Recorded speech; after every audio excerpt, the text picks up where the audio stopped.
वित्त मंत्री निर्मला सीतारमण ने सोमवार को लोकसभा में वित्त वर्ष 2021-22 का बजट पेश किया।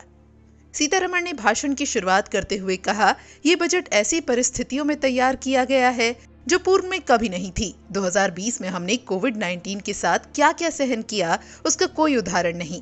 केंद्रीय वित्त मंत्री निर्मला सीतारमण के तीसरे बजट से नौकरी पेशा लोगों को मायूसी हाथ लगी है।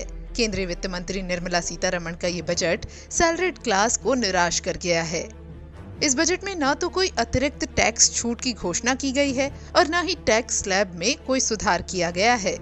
दरअसल मध्यम वर्ग कहें या सैलरीड क्लास, इनकी आय कम होती है लेकिन टैक्स का बोझ ज्यादा होता है।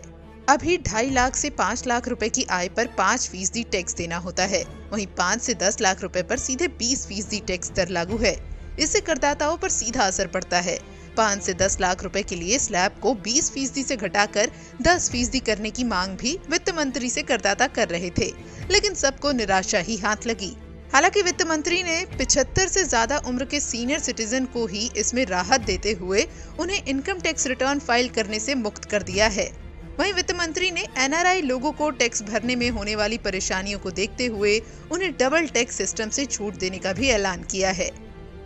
बजट को लेकर पीएम मोदी ने कहा कि कई लोग सोच रहे थे कि हम आम आदमी पर टैक्स का बोझ डालेंगे, लेकिन ट्रांसपेरेंट बजट पर फोकस किया। वहीं वित्त मंत्री ने कहा कि इंफ्रास्ट्रक्चर पर बड़ा खर्च और हेल्थ केयर सेक्टर पर जोर देना इस बजट की दो अहम बातें हैं। कोरोना संक्रमण के प्रबंधन और नियंत्रण के मद्देनजर ऐलान किया कि कोरोना की वैक्सीन के लिए 35,000 करोड़ रुपए अलॉट किए गए हैं। वित्त मंत्री ने संसद में कहा कि अगर जरूरत पड़ी तो और आवंटित किया जाएगा। इस दौरान वित्त मंत्री ने यह भी कहा कि साल 2021-22 के लिए स्वास्थ्य सेक्टर को 2.38 लाख रुपए आवंटित होंगे। ऐसे में स्वास्थ्य बजट पिछले साल के मुकाबले 135% बढ़ गया है।